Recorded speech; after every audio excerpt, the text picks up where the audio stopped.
So don't miss at 10 sharp, but so they pass.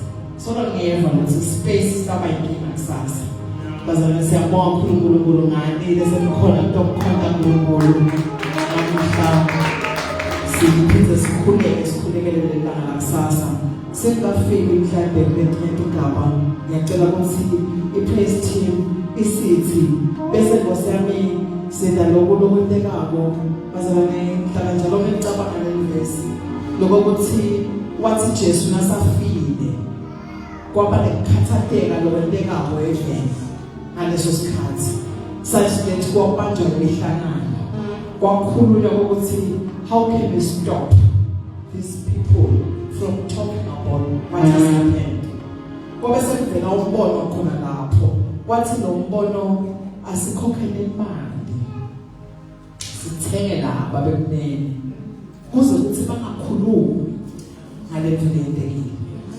ngifuna kulanza lokho ukuthi le mali can do great things yazama sekuthi yayidila nento lebeyi above yangakhona ungabona namhla siyabetela ukuthi sasa awu Jesu yawushona na so bazalwane ngisacela ukuthi lo khonabo lo phethe leyo mali sisanikela abazalwane ncesini abakade bagcina la prayer ya this day sisanikela abazalwane sisadelela nje siyeva nje lengiyasibona ukuthi asikwele sawunikela ke abazalwane basahlabela abathandekayo awu siyawumonga nje phezulu ngoba sibala khaya namhla sonke siyawumonga uyakusemukela kahle kusasa bacala letinkonzo letimadima kakhulu namhla sawunikela ngabe sisisemva kwaloko sisothele evini lenkosi ngiyabonga abathandekayo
Siyabonga Nkosi ngithuthile letivumako lothi Nkosi yengqina benento letiletha lo mnikelo phakathi baba mfowethu siyamukela Nkosi isibusiso sakho esingadinganiswa nalutho la nasikhathi Saqhubeka uNkulunkulu wethu ufuna nenkonzo siyabonga ukuthi khona la khona siphakamisa umthungo kuwe in the mighty name of Jesus. Amen.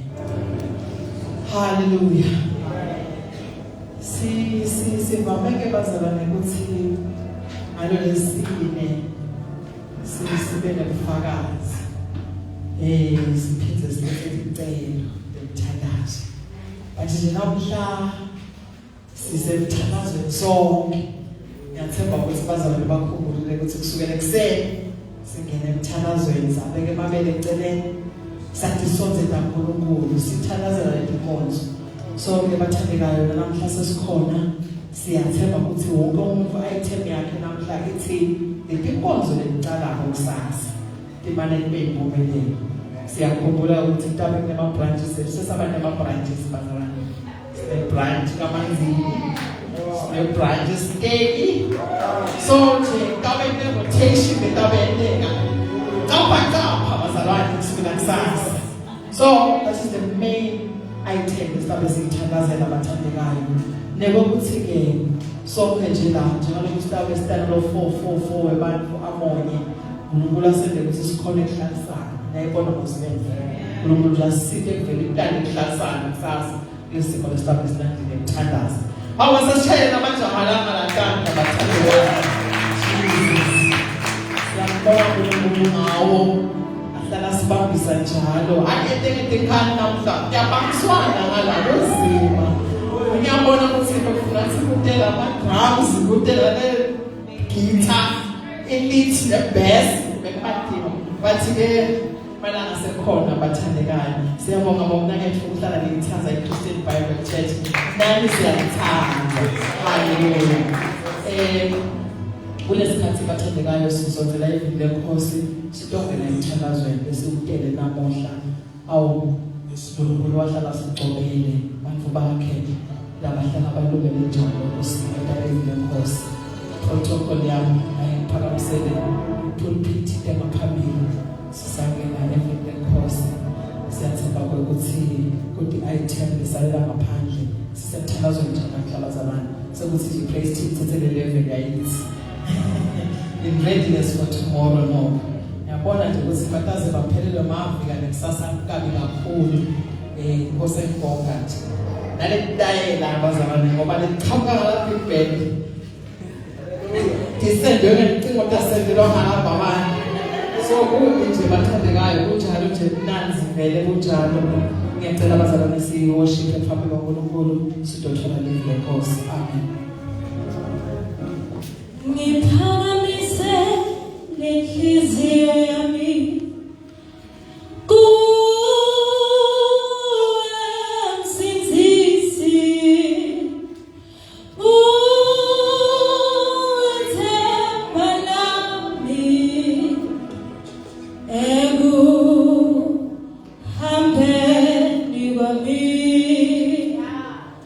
Ngiza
imali. Lokuthi nje bazalwane umhlaba wami ukhona lo wafa wafela eNtshonalanga more than 2,000 years ago. Amen. Iqiniso lelo solilile nanyalo kunebantu abangenawo ebusweni kaNkulunkulu. Hallelujah. Amen. Siyabonga basebenza sesikhona kaBusika sawufrele enkosini engceke inkosi baMavuso wena mhlawumbe usikhona. Sasa bazalwane inkosi tingiphoyina Mavuso. Tabakhona lengela ko10 noma kanje lapho bese kuba khona ya2 bese kuba khona ya6 sifa kubazali ngasho ukuthi there is a special guest nalona namhlanje akathika ngokuningi athabe khona nalo makhelwane uhlalo because lo makhelwane wakho sasa make sure ukuthi ukhona. The special what? Special guest sasa vela nje nawo. Sifesti ngala bonke la disiphi sibuye. So ngabona ke nawe ukuthi. Siyacela ukuthi le njalo nene konke ngakwenda usemanje ukuthi abantu bangashare bazalwane. And siyacela kakhulu ukuthi inyalo si tourism waye funekitwe bazalwane ukukhuluma nathi kule prayer yethu namhlanje special. Bayibona ukuthi asikhona bazalwane samsule celebrate ukahle senayifeni kwami itakuqala ingoma bese ke soya suma utaphambi bayibona. Amen. Oh, I love you. Oh, I love you.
elinjengalo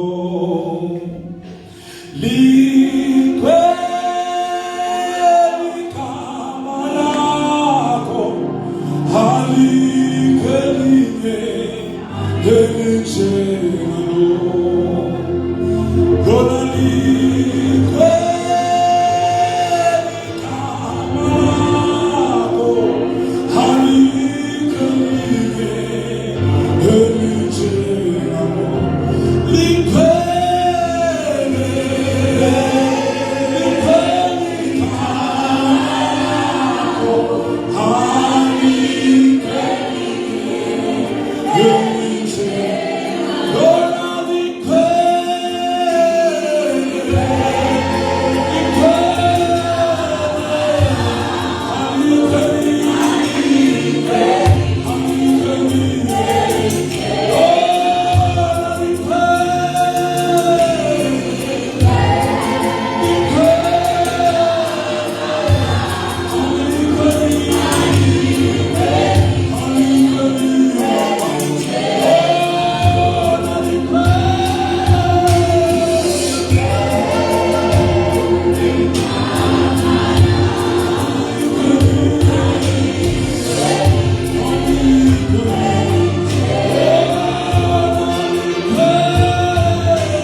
usinikekile manje ukuthi singangena ngesibindi lenzaweni legcwele nathi lebekade sikhashane nawe sibedile kepha wayena indlela yokuzuza njengaNkulunkulu uthi nasikhandle moya ucwele sesimunye sekude uJuda kude uGriki kude wedile sonke sesibandana baNkulunkulu babe wefuna emandla okwesiknikekela ngokwesifwa sisetawungena evini lakho Nkosi linemandla sitshela kubhala Nkosi kwathiwa liphefumulelwe umoya eqobo lwakho walenda lalungela kusifundisa walenda lalungela kusiyana walenda lalungela nekusiconsisa ngalo moya ucwele siyaphila kulo moya ucwele siyahamba kulo sifuna khona bethu babe befuna emandla onke la evini lakho njengaNkulunkulu siyathandaza bekusifwa uthi nganamandla lenawo moya ucwele la ukhulume khona kuJeremiah wathi livi lakho lisandvo Nkosi liyakhona kubhidlita wedlula wathi liyakhalipha livi lakho babefuna emandla kwendlula ngisho inkemba lekhalipha nhlangothi letimbili liyakhona Nkosi kwehlukanisa namhla kusihlwa ethi kwetimpilo tethu liyakhona Nkosi kwehlukanisa emalunga neminkandla lihlukanise Nkosi inyama nemphefumulo ngoba linemandla Nkosi nakusihlwa egameni lika Jesu sima ngalo ke babefuna nemandla wonke sima kulo futhi nakusihlwa in the mighty name of Jesus. Guide us O God, sisetawufunza lipi lakho, guide us O God, sitawukhuluma ngalo ube uNkulunkulu empilweni yethu sinike lake thumo in the mighty name of Jesus Christ we pray. Amen. Hallelujah. Sitawungena endlini lenkosi sana usele mfundisi wesifunza kanye namba wesifunza ekhaya lika Jesu emafuso imama nechurch board yakhe tigumde futonke kumake babe labasha kanye nasele school. Sitawungena endlini namhlanje aba siyajabula kakhulu ukuthi sike khona kulo mkhosi yokucala bephasela pre-Easter service lesijimile kusisabanayo njengembandla nase Christian Bible Church nakhona sinawo khona ngoku lapha babe mama khatsate kakhulu ngoba yonke into le release wabo sibe sabona ngethini ukuthi kuba nema version noma ngabe ukurelease i-app noma ngabe kurelease i-document bahle bakhipha bo draft 0 ukuthi sisaqala nje sabuka kuphume bo draft 1 kanjalo igcina iphumile ke le final document manje nalapha Jiven ke basithulele sethu style ababele singeni lokuchafana kanene ngoba bakwentaba ukusiconfuse ngoba phela iminyaka yethu itsenaba basencane so ke ngana nje bathi sishaye stroke nje sivele sishone umva nje wemama ukwela kakhulu shone nje ubuye uwele ngalanje ngale nyathela nga100 ngoba yileso ngaphansi so ubile sinesethu abekungakhombisa ngoba nakuthi sisishaye isibaya sethu singaze siphuphe. Amen. Singena ibazana abasifundelayo batasonze incwadi yamaMateyu Matthew chapter 26 sifunze khona verse 21 bese basivulela incwadi yaSamuel lesibili chapter 11 bafunze khona verse 1 to 4. Matthew 26 sifunze verse 41 bese 2 Samuel sifunze chapter 11 verse 1 to 4.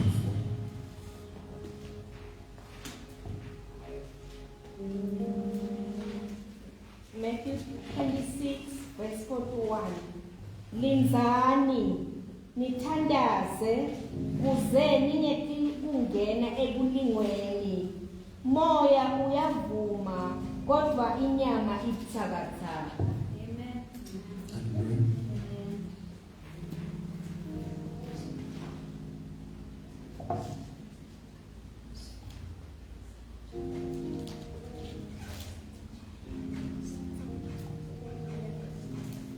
Samuel chapter 11 verse 1 to 4.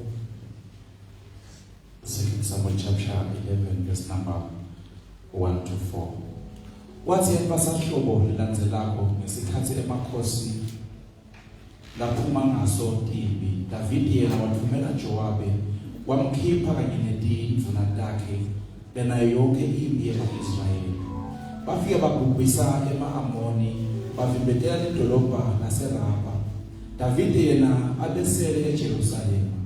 Kwathi ngelanga linye kusihlwa David wavuka embhedeni wakhe wahamba etulo endlini yakhe yobukhosi. Wathi aselapho wabona umfati ageza. Lo mfati abemuhle acedzile. David wase uthumela umuntu ngiyawubuza ukuthi ungubani. Lo muntu wakhuluma wathi phela lowo nguBathsheba indodakazi yaEliyamu umka-Uriya umHethi. David wase uyathumela uthi akalandwe. Wefika David wamthatha walala naye. Bathsheba abesanza ukucetha ukuhlambulula ekungcoleni kwakhe. Wase uyancanzeka ukuyela ekhaya. Hallelujah. Siyabonga inkosi sifundelayo. Namhla sihlaba zona ngicela sikhulume ngapastor sihloko lesithi sensitive spirit. Inkosi lenomsayisibusisi. La sifunza khona kule ndzawo letibili ngale ukhuluma Jesu usenzela eaweni nekubethelwa esiphambanweni uhambeke nabafundi bakhe khona ukuthi bafundise iBhayibheli inzaba labayadingo le. So now ufundza live la uNkulunkulu uyaconza lokuthi kunenkulumo lekhulunywa uJesu uJohn chapter 14 mangabe ngeke sifunze khona akhuluma ngetransaction that is about to take place the moment he gets to heaven. Uthi uyahamba nyalo uyasuka la ngile emuva kubabe nathi nangifika le kubabe bese ngiyacela ukuthi babe anthumelele umsidi la emhlabeni noma umvuvude comforter, the Holy Spirit, who is going to teach you to keep all things. Noma lo tani fundisa kunembela tipo letinye nalebe singakakhuluma emhlabeni ngalo, but once I get to my Father I will make a request ukuthi he sends the Holy Spirit malanga ngini inkosi nemsakhe sibusize. So a promise and a transaction that took place ngoba ngwengcwele wase uyefika na futhi incwadi ya Acts wase kuba khona emhlabeni lokusho ukuthi Jesu ekunyukeni kwakhe he requested for the Holy Spirit and the Father granted that request ngokuthi umoya waNkulunkulu into emhlabeni.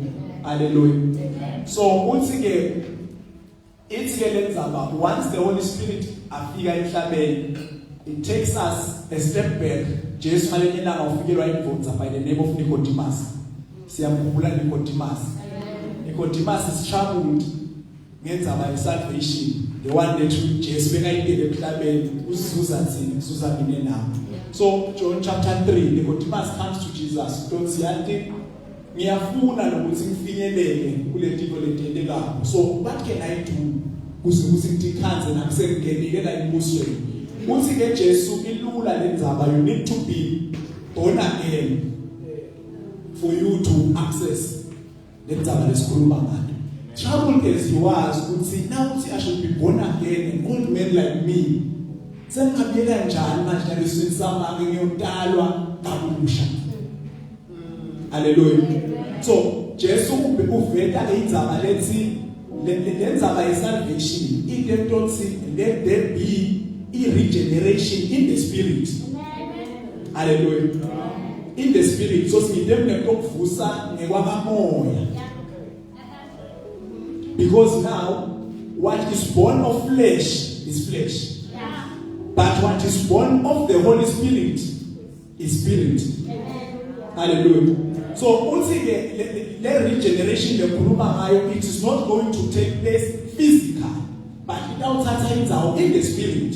So when mina nawe singena insinzisweni azange ushinde wena lokuthi nasibuka thina sisilongo nolwazi vele solongo nolwazi lesimbonayo nasibuka sithi ngibimbi lo mbimbi vele, but in the spirit kune rebirth leyelekako level lakamoya kune spiritual being sakho. Uthi ke Jesu kulapho ke la ngithe khona mina ukuthi bantu abadalwe kabusha ngakwamoya bakhweshe ekudalweni in the flesh, but bese badalwa in the spirit. Inkosi nemsayisibusize.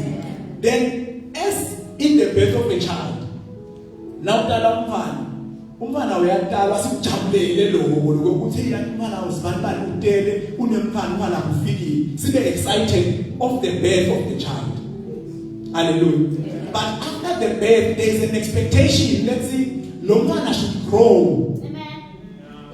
Hallelujah. So we are excited about the birth, but what will excite us more is seeing growth in this child. Amen. So when we are born in the spirit, we are happy because we are saved, we move, sitting and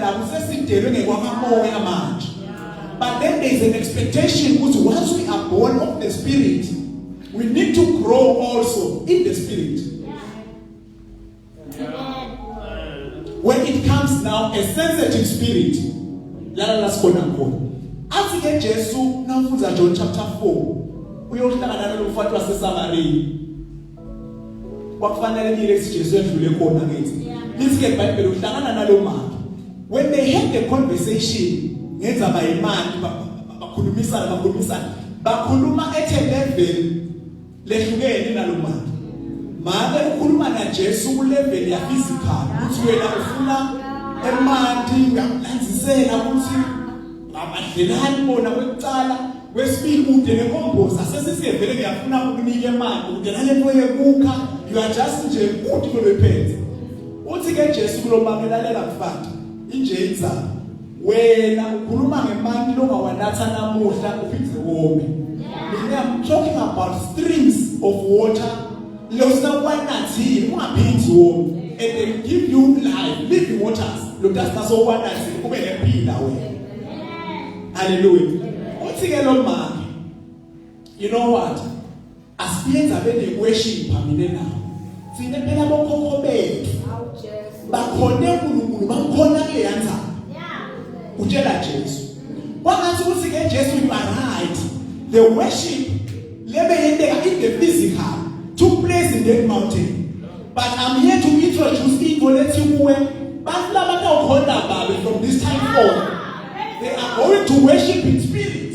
and they are going to worship in truth utshela lokufana lokusho ukuthi bayakhonana manje kusenele uqinisile ngenza bayikhona but there is going to be a difference kulendlela lokuthi worship wamayo hallelujah so uletha ke ukuthi kulesizini lesikuyo kulesikhathi lesesikuso thina from the death of Jesus Christ sishintshe indlela yokukhona uNkulunkulu we move from worshiping in the physical sase siyo worship eveni nakamoya hallelujah are we together sithi ke singenda njalo afike Paul ku Romans chapter 8 verse 16 athi Paul la moya lemibili because I want us to get these things right before we start uthi Paul there is the Holy Spirit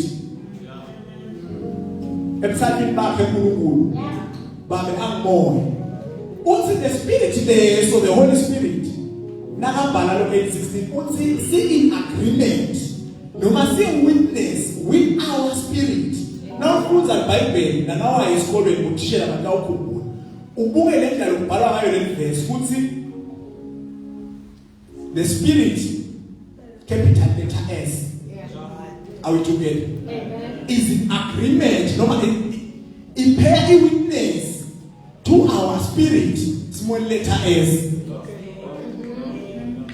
hallelujah because ngala ukhuluma ngelokuthulele loNkulunkulu kubantu bakhe moya longcwele uthi ke moya longcwele nginasala kithi uvumelana nalomoya wethu ukuthi thina sibantwana bakaNkulunkulu ufakazela ekutheni the worship lesesikuyo nyaka is no longer a physical worship sisiworship eveni lakamoya and nasesikhuluma ngetinto in our spirit tivumelana nalomoya waNkulunkulu ukuthi labantu bakhuluma bona labantu laba hallelujah so uthi ke endukunake le verse ukuthi it is not the Holy Spirit lokhuluma tinto kule verse le umvekazi kule verse le uthi lo moya waNkulunkulu ufakazelana nalo wakho sosibuwe lo sikukhulumekile bese the Spirit of God sesiba witness kule tinto lokushoko wena sikahle la lokho ukuthi there is a need ukuthi the spiritual being sakho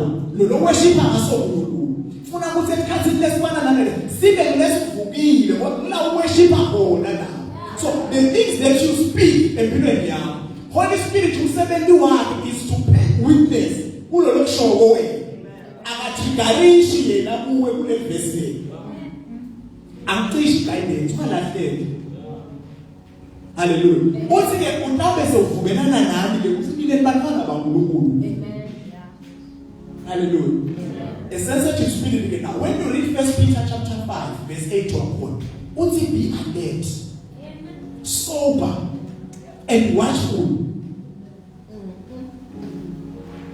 when that's buka and nakamoya and nakamoya moya lesikhuluma ngawo the spirit nakhuluma kahle sike sakhuluma nala sonke ukuthi lento ithi intolo nasinakangena ezinzisweni what we're so much interested in my desires the flesh yethu ukuthi inyama ifunayo but nasingena ezinzisweni yashintsha le order kwaba umoya ekucaleni ngoba umoya uxhumene namoya waNkulunkulu bese inyama siphila kuyo ngoba physical sila but guide ngekuguidwa kwethu sine siguidwa spiritual so ithi le moya kamoya akusiyo live lo moya it is a realm lasiphila khona thina asakabhala kahle asihambe khona nabo because kuyindzawo number 1 kwesibili lokusixhumanisa naNkulunkulu So that is why we need it to be alert. Leyo ndzawo le enkulunkulu bethu because the name says Muslim. Uthi ke lo First Peter asibe alerted sober. Sitokhona ukuthi simelane noma sibone kumelana noma sibone sathane ngoba sithasele usathane. Siyabhodla njengebhubesi sifuna lesingahle sibe nenjani simgwinye. Lokusho ukuthi once you are not alert in the spirit, the enemy will devour you. The enemy will devour you. So there is a need because spiritual as if we say